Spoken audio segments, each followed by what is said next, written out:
Hello, this is Juhi Shukla. कैसे हैं आप लोग? In this video I will talk about how to write a best synopsis for PhD. So start करते हैं हम अपनी आज की वीडियो। सो सिनॉप्सिस कैसे लिखते हैं वो जानने से पहले हमें पता होना चाहिए कि सिनॉप्सिस होता क्या है। सो फर्स्टली मैं आपको ये क्लियर कर देती हूँ कि सिनॉप्सिस क्या होता है। जब भी हम कोई रिसर्च वर्क कर रहे होते हैं, जैसे कि हम कोई डिसर्टेशन लिखने वाले होते हैं या फिर कोई हम थीसिस लिखने वाले होते हैं फॉर पीएचडी, या फिर हम जब ग्रेजुएशन पोस्ट ग्रेजुएशन में हम जब अपना प्रोजेक्ट बनाते हैं तो उससे पहले हमें एक सिनॉप्सिस देना होता है। लेकिन ग्रेजुएशन पोस्ट ग्रेजुएशन के जो सिनॉप्सिस का फॉर्मेट होता है वो थोड़ा डिफरेंट होता है। लेकिन जो रिसर्च वर्क के लिए यानी कि जो हमारी थीसिस और डिसर्टेशन के लिए सिनॉप्सिस होता है उसका फॉर्मेट अलग है। सो आज की वीडियो में मैं आपके साथ बात करने वाली हूँ कि थीसिस के लिए एक सिनॉप्सिस को कैसे लिखा जाता है। सिनॉप्सिस को कैसे लिखा जाता है उससे पहले हमें ये जानना बहुत जरूरी है कि सिनॉप्सिस क्या होता है। सिनॉप्सिस आपकी रिसर्च वर्क की एक ब्रीफ समरी होती है जिसके मेजर पॉइंट का आप एक प्रारूप बनाकर मीन्स एक फॉर्मेट बनाकर उसको आप प्रेजेंट करते हैं। इसलिए हम बात करेंगे कि हम कैसे एक अच्छी सिनॉप्सिस को लिख सकते हैं। अगर आप किसी फॉर्मेट का अच्छे से फॉलो करते हो देन आप एक अच्छी सिनॉप्सिस लिख सकते हो। मैं यहाँ पे 11 पॉइंट शेयर करने वाली हूँ जो किसी भी टॉपिक के सिनॉप्सिस के लिए बहुत इंपॉर्टेंट है। फर्स्टली मैं बात करूंगी टाइटल ऑफ रिसर्च की, मतलब कि टाइटल ऑफ रिसर्च यानी कि आपके सिनॉप्सिस का टॉपिक। सो इसमें आपको कुछ पॉइंट्स ध्यान रखने की जरूरत होती है कि टॉपिक आपका काफी इंटरेस्टिंग होना चाहिए, मतलब कि जो भी टॉपिक आप चूज करें उसमें आपको इंटरेस्ट आना चाहिए। अगर उसमें आपको इंटरेस्ट नहीं आएगा देन आपके साथ ये काफी लंबे टाइम तक रहने वाला है, तो आप उसमें काम करने में आपको परेशानी होगी। सो आपका टॉपिक आपके इंटरेस्ट का होना चाहिए, मीन्स आपको उसमें अच्छे से इंटरेस्ट आना चाहिए। टॉपिक ऐसा होना चाहिए कि कोई और अगर उस टॉपिक को देखता है तो वो देखते ही समझ जाए कि इस टॉपिक में ये क्या काम करने वाला है और क्या निकालने वाला है। सो इस चीज का भी ध्यान रखना जरूरी होता है। नेक्स्ट मैं बात करूंगी कि टॉपिक ज्यादा लंबा नहीं होना चाहिए, मीन्स आप थोड़ी चीजें लें लेकिन जितना आप चीजें लें आप वो चीज क्लियर रहे। ऐसा ना हो कि आपने बहुत सारी चीजें ले ली, उसके लिए फिर आपको बहुत सारा टाइम देना पड़ेगा अपने रिसर्च वर्क में, जो कि आप टाइम से कंप्लीट नहीं कर पाएंगे, जो कि एक नेगेटिव इम्पैक्ट डालेगा। सो कोशिश करें कि टॉपिक छोटा हो और क्लियर हो। नेक्स्ट हम बात करते हैं कि आपने सारी चीजें देख ली, आपका टॉपिक अट्रैक्टिव है, आपका टॉपिक इंटरेस्टिंग है, आपने एक अच्छा टॉपिक क्लियर टॉपिक लिया है। उसके बाद बात होती है कि सिर्फ ऐसा ना हो कि सिर्फ आपको ही उसमें इंटरेस्ट आ रहा हो, आपके सुपरवाइजर को भी उसमें इंटरेस्ट आना चाहिए, मीन्स उनको भी ये टॉपिक पसंद आना चाहिए, क्योंकि अल्टीमेटली काम उनको ही कराना है।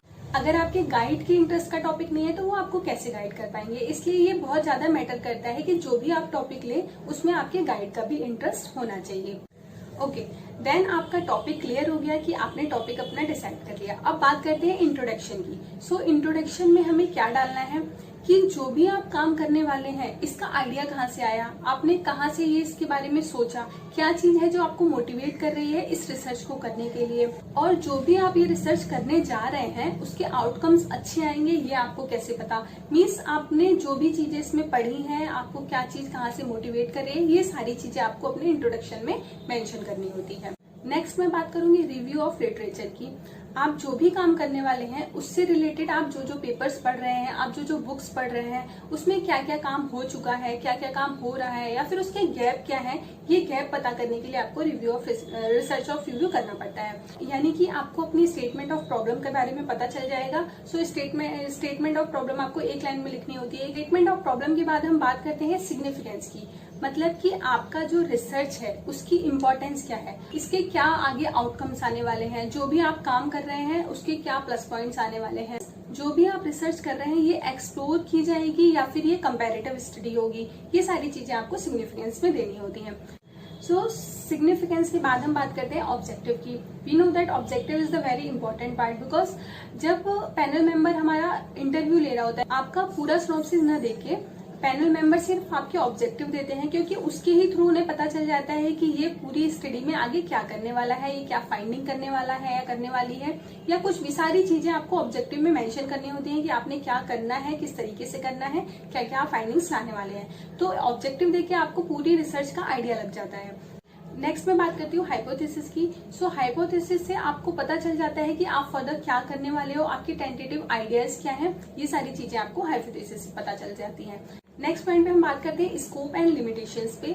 यहाँ पे आपको बताना होता है कि आपके रिसर्च का स्कोप क्या है, आपकी लिमिटेशंस क्या है, यहाँ पे और डेटा आप कहाँ से लोगे, ये सारी चीजें आपको मेंशन करनी होती हैं। नेक्स्ट मैं बात करूंगी रिसर्च मेथड्स एंड अप्रोचेस की। ये बहुत ज्यादा इंपॉर्टेंट पॉइंट है क्योंकि ये सारी जो रिसर्च मेथड्स एंड अप्रोचेस हम बनाते हैं ये पूरा रूल्स एंड रेगुलेशन के अकॉर्डिंग बनाते हैं। मीन्स आपको रिसर्च मेथोलॉजी को पूरा फॉलो करना होता है कि आपने कहाँ से डेटा लिया, आपने कहाँ से चीजें की, आपकी हाइपोथेसिस क्या थी, सारी चीजें इसमें आपने कैसे कैसे काम किया, ये सारी चीजें आप प्रॉपर वे में मेंशन करते हैं। इसमें बात करूंगी टेंटेटिव चैप्टराइजेशन की। सो आप जो भी काम कर रहे हो उसके लिए आपको पूरा एक पैटर्न तैयार करना पड़ता है। मीन्स आप किस तरह से काम करोगे, आपको नेक्स्ट चैप्टर में क्या करना होगा, उसके बाद आप फर्दर क्या करोगे, ये सारी चीजें आपको पूरा प्रॉपर वे में तैयार करना होता है। हाँ, फर्दर आप इसमें आगे चल के चेंजेस कर सकते हो, ऐसा नहीं है कि इसमें बिल्कुल चेंजेस नहीं होते। टेंटेटिव होता है जिसमें आप चेंजेस कर सकते हैं।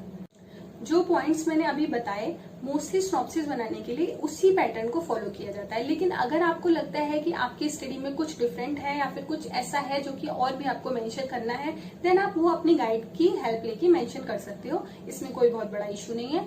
आपको कुछ क्रिएटिव या कुछ अच्छा बताना है, देन आप अपने सिनॉप्सिस में मेंशन कर सकते हो। आई विश आपको ये वीडियो अच्छी लगी हो। आगे आने वाली वीडियोस में भी मैं रिसर्च मैथोलॉजी के प्लस हायर एजुकेशन से रिलेटेड और टॉपिक्स लाती रहूंगी।